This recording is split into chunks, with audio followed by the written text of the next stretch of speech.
Southern Indiana stories unfold. Local leaders sharing how they grow. Stories behind success. Real voices with the real stories next. Evansville rising, Southern Indiana strong.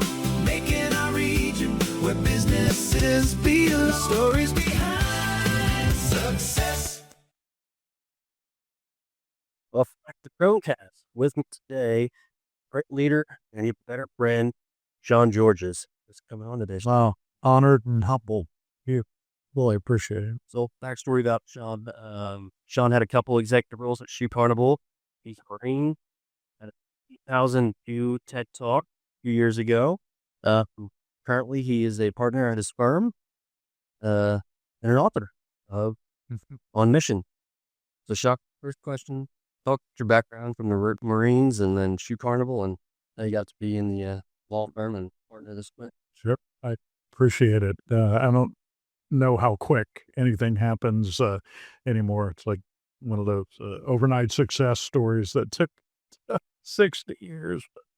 Originally from this part of the world, from Gibson County, and when I went away to the Naval Academy to get my college under my belt, had an opportunity to become a Marine Corps officer, and liked the look of the uniforms. So I loved it was all about, to me, the Marines. What drew me to the Marine Corps was mission, culture, and leadership. And that sort of theme has played out in my life. Went into the Marines at some point while I was in the Marine Corps, applied for a law program, and they sent me to law school, went to the University of Illinois for law school, became a JAG in the Marines, and got another law degree while in the Marine Corps in something that I haven't used since, international law, law of war at the University of Virginia, and left the Marines in the mid-90s, came back to Southern Indiana, practiced law for a few years, and missed being on a team with a mission. Just desperately missed that kind of a calling.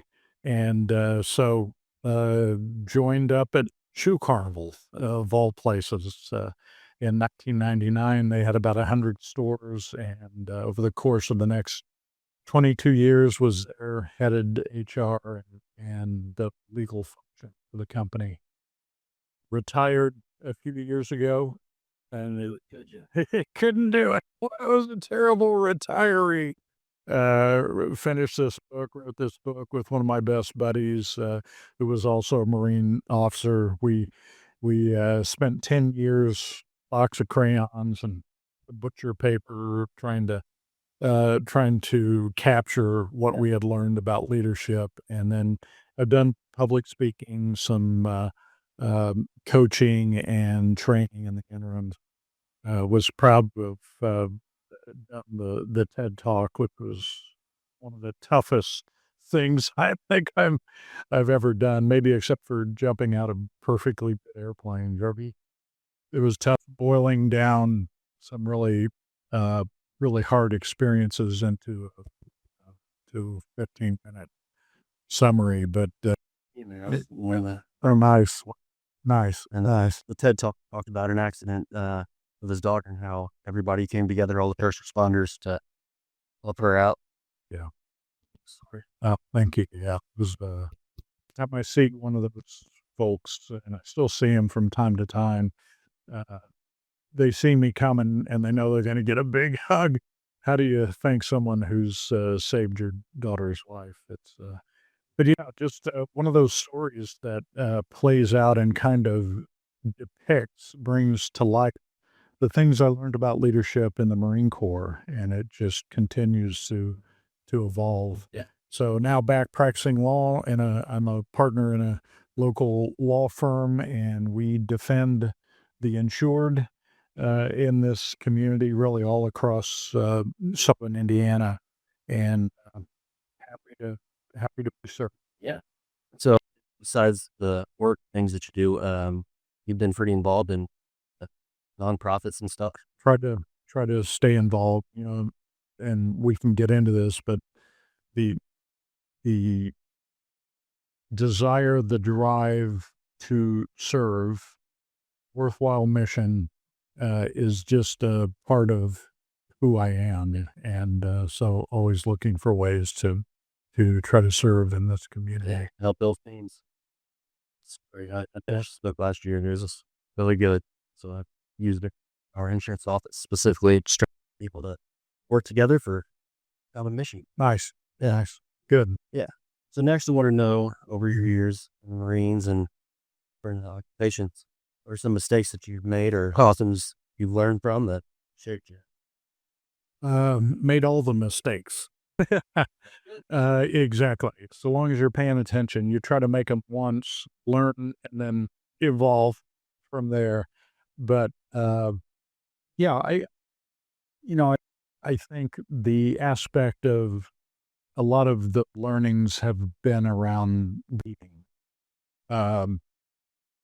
Realizing that you don't have to be the smartest person in the room, nor do you have to be perfect.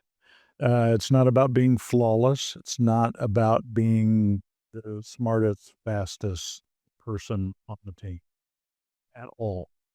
In fact, what you try to do when it comes to leadership is you find ways to serve your teammates who are smarter, faster, better looking, and more capable. You try to attract and influence them in ways which you try to basically get everyone sort of out of their own kind of what's in my best interest and into the we aspect of it. Right.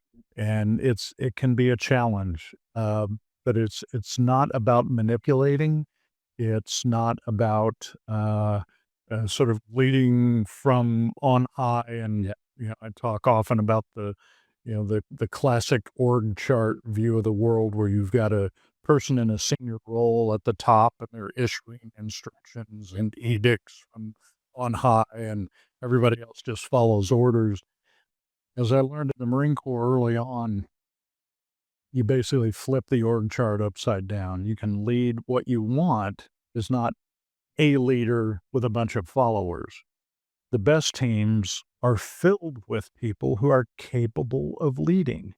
And at various points in times, and that was the story with my daughter, and that I told with the TED Talk, is about a team full of individuals who were clear about the mission, and they were taking action, initiative, serving one another in a selfless way that resulted in my daughter, who just turned 30, and thank God, it literally, and that's what teams are really about. It is about that regard for one another, and that there's a level of selflessness that aligns with a compelling mission. And one of the things that was absolutely cemented in my head, my brain, and my heart in the Marine Corps was this aspect of the care you need to take for your teammates. As I always say, you cannot lead without love. You have to have that level of regard of the people around you. Now, that doesn't mean you're soft and fuzzy and you're just walking around patting people and, glad handing everybody. In fact, it's the opposite of that. About authenticity, it is about feedback, but always with a sense of regard for how is this person doing? Are they learning from their own experiences? What do they need from me now? I always talk about the question for the servant leader. It's not, hey, how do you like me so far? And it's what is my best and highest role to serve this person, my teammate, so that we can accomplish the mission. That is always what you're thinking. And sometimes that requires great humility. Always. series. Yeah. And sometimes they do need you to go in front, take the risk, follow my lead. Let's take the hill. I'll be the first out the door. But it's always in that's what's best and highest role. Sometimes you're in the way. So yeah, sometimes it's like I remember talking to my team at Shoe Carnival. There was that moment when I would ask these questions out loud. And you get a lot of rolling of the eyes. They like, oh, here comes the servant leader question. I said, what do you guys need more of or less of from me? Sean, we've got it on this project. We need a little less of you. Roger that. I'll be over here, if you need me. So when you've got a team that is growing, their commitment is increasing, their level of competence is increasing, everything follows. Morale follows. Uh, Performance increases. It is really kind of a magical thing, and it's not me directing all of the. Sometimes you come in armed with nothing but a question. What are we really trying to accomplish here? Or what do you need more of or less of from me? Sometimes it's redefining our mission and our standards, rules of engagement. Remember why we're here, that kind of thing. So it's all about relationships. And again, you can't lead without love, not the romantic, soft, fuzzy kind, but the authentic regard, care. Yeah. What you're talking about, because the leader can explain what the mission is, but unless you get everybody on board, and well, I'm sure they'll have that happen at the workplace, but boards. Here's what needs to happen, but unless you get the feedback and the opinions of everybody. Yeah. And sometimes you got to be the decider. Yeah. Sometimes it's yes, sometimes it's no. But what you're looking for is a team filled with leaders. I remember when I left Shoe Carnival after 22 years, I am pleased to be able to say I almost worked myself out of a job. And at the very end, maybe they needed the lawyer, that was me, but they didn't need to know what to do. They were so good. So I had a team filled with leaders. They were comfortable in their leadership role. They knew how to be good teammates at the same time. One of the things I talked about in the TED Talk was how it's always shifting. It's a very fluid kind of environment. And I learned this about teams along the way, is that what you need are people capable of leading at various moments. And you can't be everywhere on the field, nor do you want to be. We are limited individually in our perspective, in our insight, in our knowledge, our skill set. So you need to have a team filled with people who are capable of stepping into the gap at various points and providing advice and guidance along the way where you're, hey, Joe, what do you think about this? Have you ever seen this before? Yeah, here's what worked. Here's what did. Hey, let's try that. Boom, let's go. And it becomes a very fluid, dynamic sort of an environment. Again, with a direction. It's not chaos, right? I think that's where, and people rise to the occasion. I have seen that happen more often than not. If I extend trust to you, it's generally returned. If I try to, if I will respect first, people will generally act in a respectful way. And it just is a magical thing about humanity. So it's, those are some of the things I've just confirmed time and again across my life.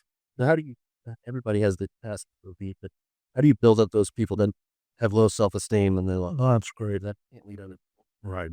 No, that's a great point. I'm asking for. Yeah, no. I think you do it by, that's the opportunity to walk beside them, especially if they're new leaders or they're learning how to lead. Give them room, give them feedback, honest and candid feedback, give them encouragement when necessary, and point out, that's it. You just, that's it. You made that person more capable, more committed, setting the example. um, uh, making sure that that's clear, that they understand how you've got to walk the. You can't ask for someone else to be committed if you're really not. You know, that's now you're going to get into manipulation. Going to start getting into managing people like inanimate objects. One of the things I've clarified during, at least in my own head, during the course of my time in the Marine Corps and the civilian world is that we manage things.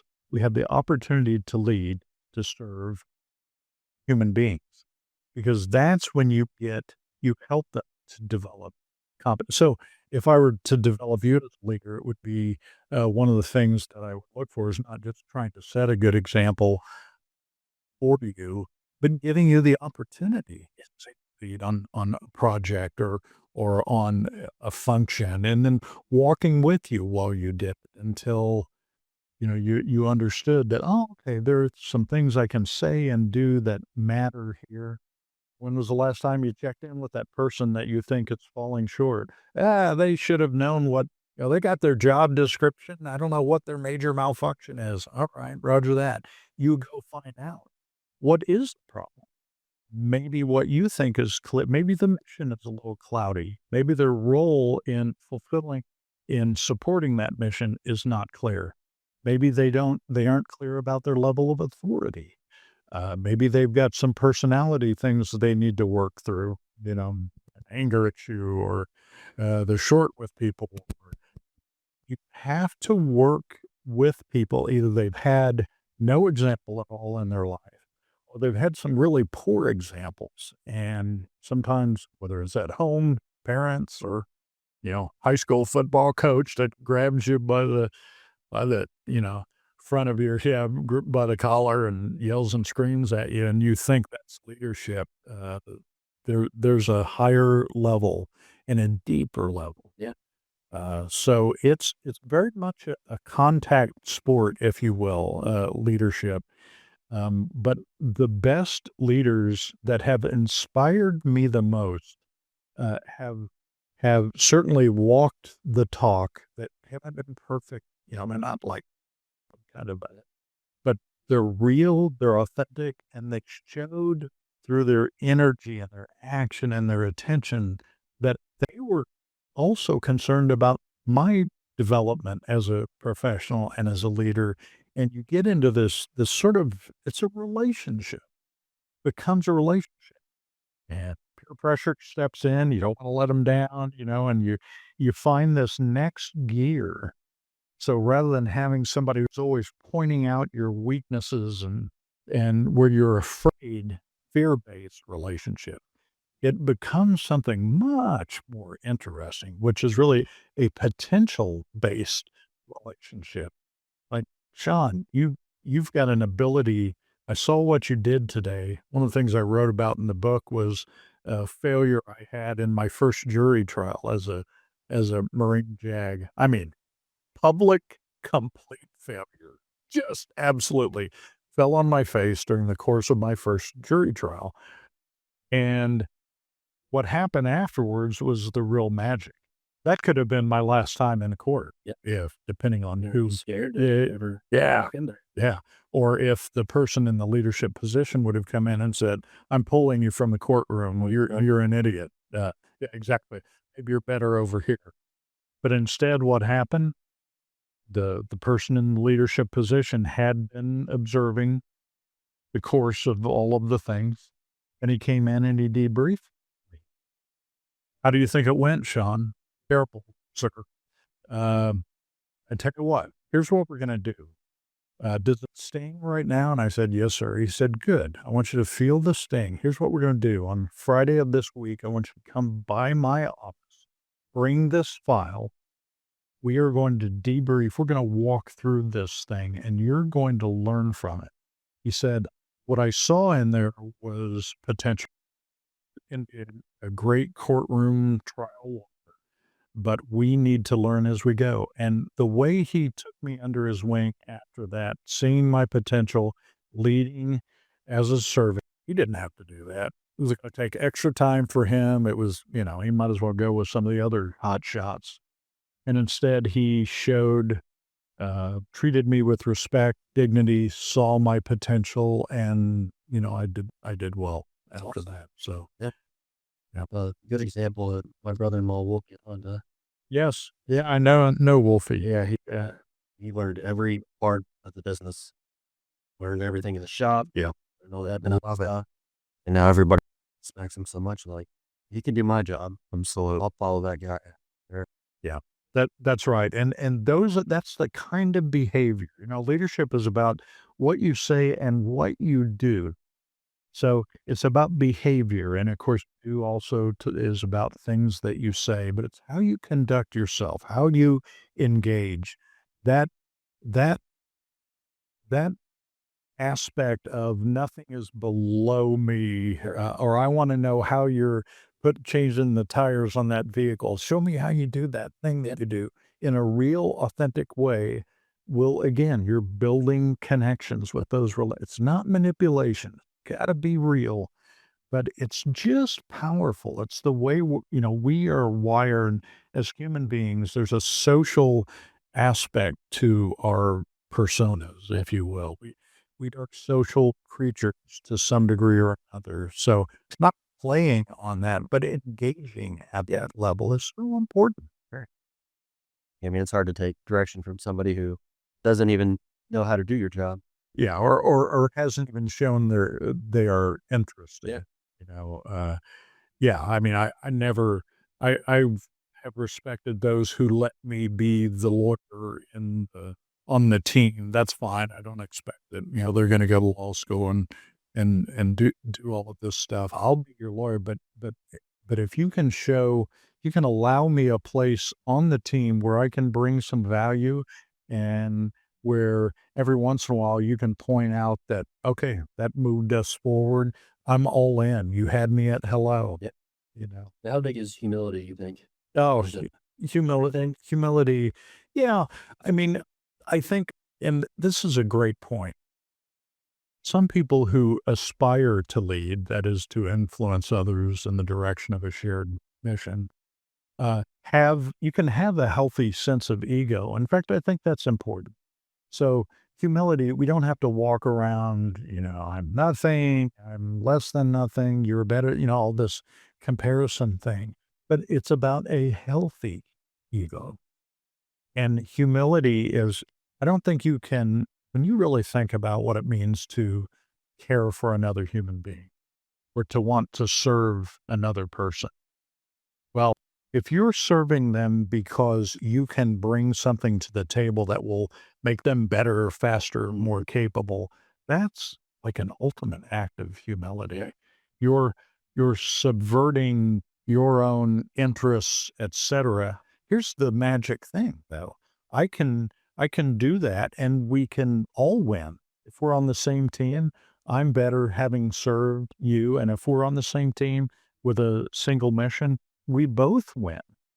So the more capable, it's kind of an interesting thing. So humility, I love the phrase, humility is not thinking about yourself more. It's about thinking less about yourself, not less of yourself. Bring your gifts. I happen to know a guy that looks a lot like you. He's one of the finest golfers I've ever seen. Uh, bring your gifts. But bring your gifts, bring your capabilities, all of that magical stuff that you have, God-given and self-developed, right? Bring those. But if I can bring those gifts to the table in a way that's not just about me, that is about maybe you or us, now we've got something. And that's what you want on a day. I know some people who I met before our podcast who have capabilities that I cannot even, fathom. Yeah. In marketing and IT. But that doesn't mean that given the right situation and mission, I could not provide some leadership movement in the direction of a shared mission. Yeah. But so so hopefully would they. Yeah. And when you've got a team that's tied in that way, that's tied it that way, it's easy. I can, because when you think about if we're always walking around measuring ourselves against the people around us, that's a heck of a way to live. Oh, yeah. I'd rather walk in and say, hey, what are we going to accomplish here? And be tied in as a member of a team, know how to be a good teammate, know how to follow. You can have a leadership title, which is different from leading. Yeah. Lead is a verb. Another thing I learned, I've been led by junior Marines in a particular situation that was critical when I had a senior rank. I didn't say, listen, you can't tell me what to do, Correct. Marine. Instead of like, you. Marine, let's go. You lead out. Yeah, you're point man or whatever it is. You've seen this and done this before. What do we need to be doing? I'm following. Yeah, throw your ego out the door. So that's humility. I don't have to lower myself. I am who I am. I'm the same guy I was a moment ago, Yeah. but I'm operating in a different way. It's about a relationship. Who can provide, we need your leadership right now in this situation. We have different expertise in different areas. Exactly. There's humble enough to say, I don't know. Yeah. They're the best teams. And that reminds me of Daryl Marin at the Hills, who we had on a few weeks ago. They've got 3,000 people at the church. That guy is so humble, he'll just rag on himself nonstop. But everybody respects him. And he's grown the church exponentially from 300 to 3,000. It's just he's humble and listens to everybody else's opinions and values them. And wow. And again, you don't have to tear yourself down. What you have to do is conduct yourself with real humility. And it's a different thing than sort of walk on nothing. I'm worthless. That's not real humility. Humility is, where's your focus? What are you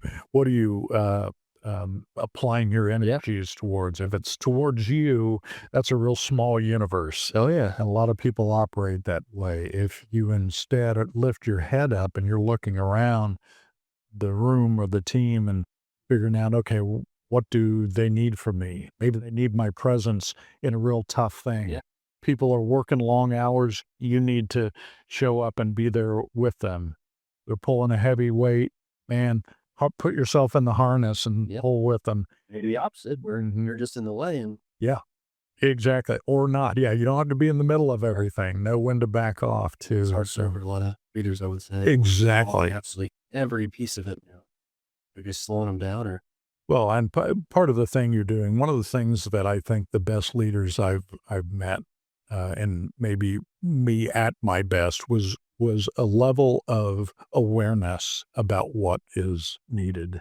And also, everything you do sends a signal, sends a message.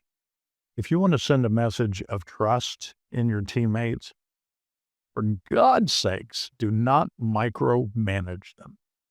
Let them, manage appropriately, supervise as necessary, but man, let them run. If it's a dangerous situation, you can stand on the side and advise, guide, train, those kinds of things. But let them, that's how people learn how to lead. You're on your team for a reason. You saw potential. That's it. That's right. Why'd you bring him in? Come on for. If you're going to be trying to do everything, and that, I think you're right, is hard for people. What if they fail? What if They'll learn. they'll learn if you've set the right environment. Yeah. So You're not scared to make mistakes. And that's right. that's right. We can grow up on this. Yeah. Exactly. That's right. You're going to get fired if you make one mistake. Right. Good. Next question. You share some business or life advice that you have for everybody? Yeah. Well, I think part of what I've been sharing is, I guess, advisory in nature. I was asked before the interview about, gosh, you've done a lot of things.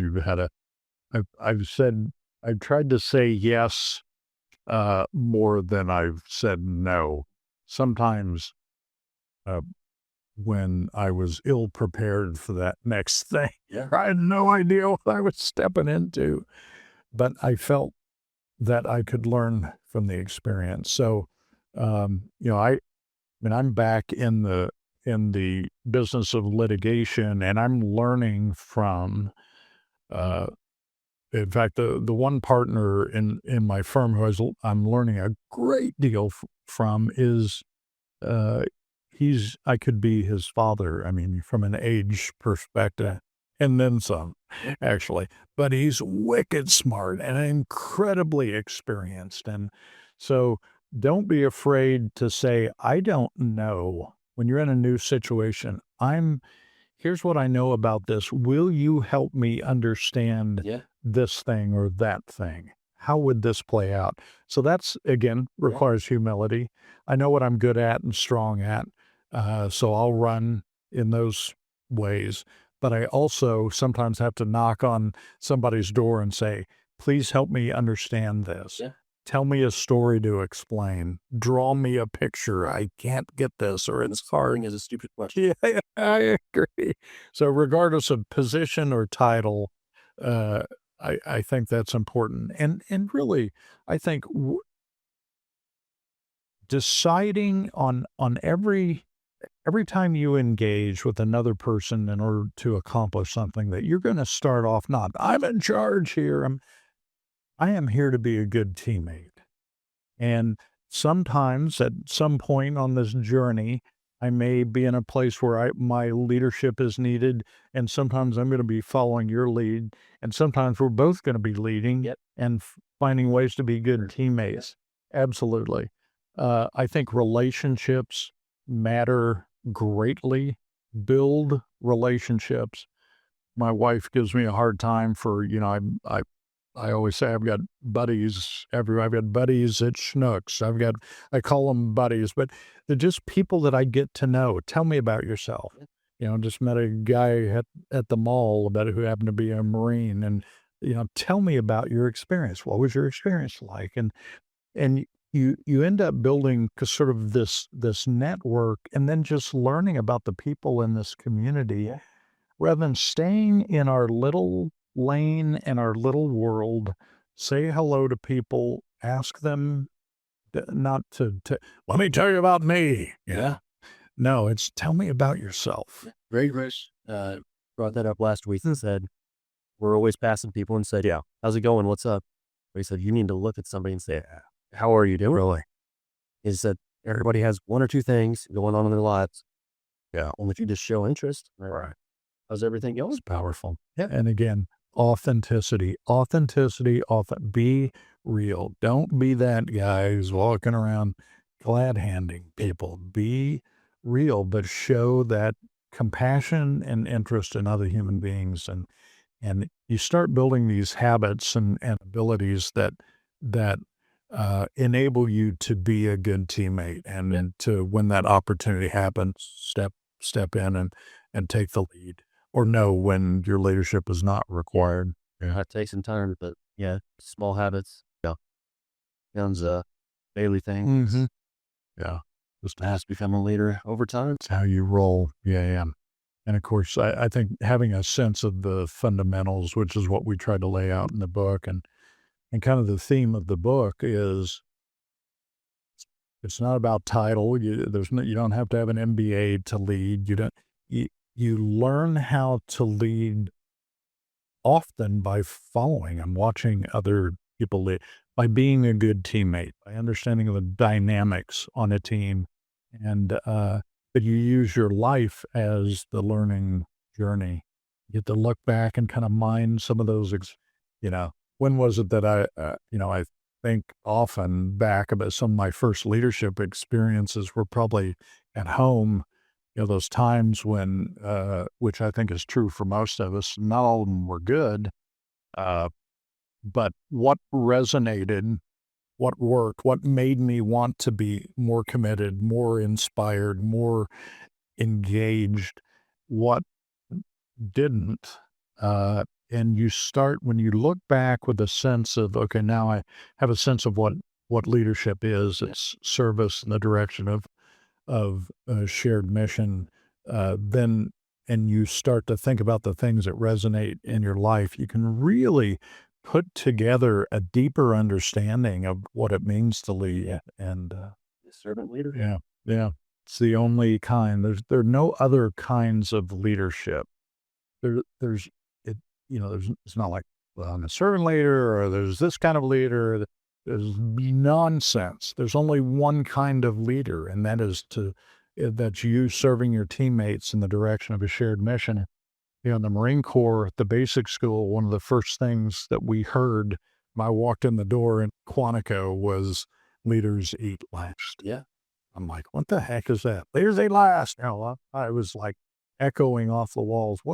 So I guess I know where to stand in the chow line when my Marines are going through. I'll be last over here, but it means everybody. It means it's not about you. It's about them and mission. So that was probably the central, and everything flows from that. Yeah. And I want just a little advice for anybody that has a business and are struggling with leadership. How do I get my team together? We suggest to those leaders, like, what baby steps can they start taking to be a better leader? They have a big ego, the team is falling apart. What do you suggest they do? Start these small daily habits to be a better leader and respect it. I think take a look in the mirror is probably one of the first things. What are you doing or not doing that's getting in the way? Yeah. Why is it that situation? That's right. If people are misaligned or unaligned with mission, they're just on their own, it may be time to remind them, to engage with them. And I tell you what, I met often with every one of my teammates. I had like a team of 26 at Shoe Carnival in various departments. And I would spend time with every one of them individually, find out how they were doing, find out how things were going. What was I doing either to assist or support, or what was I doing as an obstacle? And you got to be open to that feedback. Yeah. Feedback is a gift. But so individually, you know where people stand. They know how they're doing. You know how you're doing with respect to them as a leader. But then as a team, you have to, one of the things we did, I'll never forget this, there was some kind of bickering between sort of sub-departments, and they're not moving fast enough, and how come this is, and what I realized, or what I thought is, I bet that person doesn't know what this person's job is, and then how it feeds into that, and then that function. So we sat around a big giant table, and we took some issues or matters that had to flow through the whole team, and we literally, okay, first, you're the first person this comes to. Tell everybody what your job is. Well, I do this thing, and then I check that. And then what happens to it? Well, I put it in an inbox, and it goes somewhere. I don't know. And then the next person in the it comes to me, and here's what I do, and here's why. And it's, look around the room. Everybody now has a clearer understanding of what how the process works. What's hard about that? What gets in your way? Well, it seems to take a long time for it to get from point A to point B, or I don't need all of it. Okay, roger that. Maybe we can make it more efficient. And by the time, and we took our time, spent half a day walking through a simple sort of process flow with everybody, where they had to look across the table at one another. And you know what? That was helpful. Absolutely. It helped people see the big picture. Because we put people in boxes sometimes, and your job is right here, and I'll tell you when I need something else. But maybe they want to know, well, what's Dylan doing? Where's his head? What does success look like? Maybe they need more feedback. Maybe they need more attention. Maybe they need somebody to say thank you for what you do. That's a big one. Yeah, appreciate it. Gratitude. Yeah. I read a book a couple years ago called The Happy Toy Company, or Happy Toy Factory. And this guy took over this, it was a fake book, but he took over this toy company, and he said, I've never run this. Right. But he walked in and he went to each department and said, what do you do? Yep. What's wrong? And what do you need from me? Wow.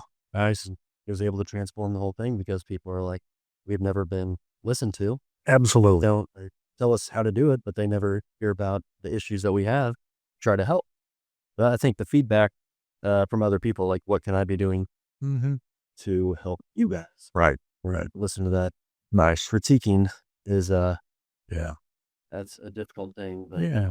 And I think the more people understand each other's perspectives and also their role, hey, I've got a solution for you. What if we tried, now with AI, right? Let's AI that thing. All right. Oh, that'd be great. Will you help me do that? Yeah. And now you're building the sinews between the connections between these people. And you often learn something about someone that you never, because you put them in this role.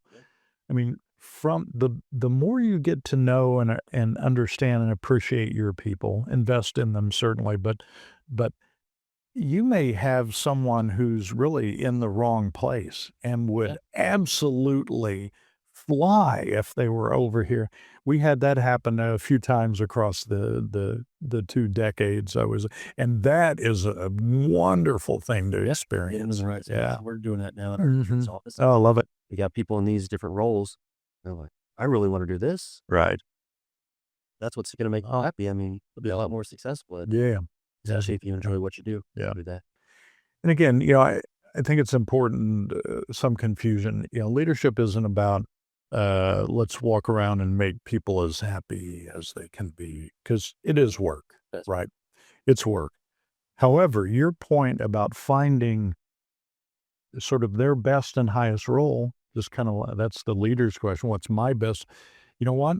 I think, or even to give them an experience doing something. One of the things they do at Shoe Carnival I was there at Shoe Carnival, which I think was wonderful, is you have to go out and serve in the field before you can come back to the office. So upon hire, you're going to go out and spend a few weeks at store whatever number 3, and you're gonna, and you come back to headquarters with your new function.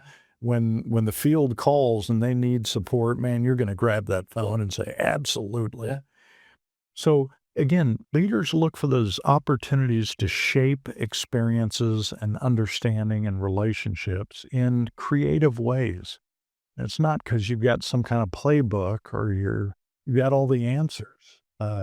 It's really about having a sense of let's try this. Maybe it's, or what do you think? Yeah. That's a powerful, Yeah. Showing respect to another human being may be, what do you think? Yeah. About this issue or that issue? Get to learn about them. Yeah. Even if you know the issue or the solution, I think it's a good idea to say, what do you think? Yeah. And just Right. let them know. Listen. Yeah, absolutely. So. Leadership's pretty easy, it sounds like. No. Yeah. There you go. It's our ego leader and often gets in the way. And it's, Sean, thanks for coming on. Honor. Find the book on Amazon, I imagine. Yeah. Yes, sir. Yeah. Yeah. Find you at the law firm and Audible, yeah. And I won't wait, Jack.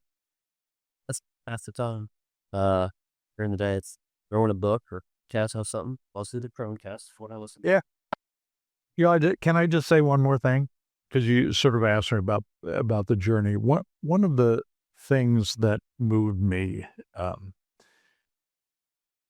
was this idea. I don't know if you've ever read or heard about Joseph Campbell. So he was an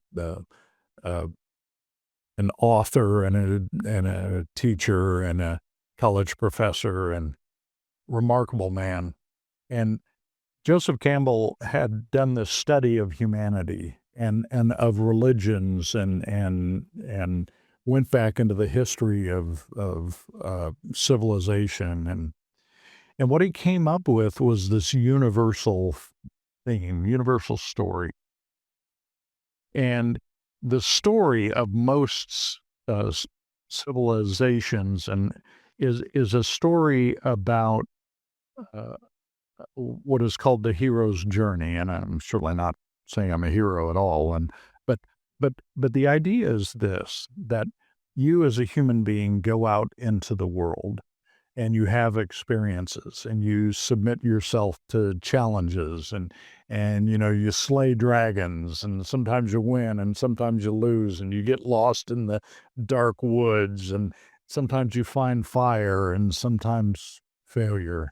And through all of these experiences of life, you come out with a truth or a light. You've got a piece of light, kind of a flame, a candle that is lit.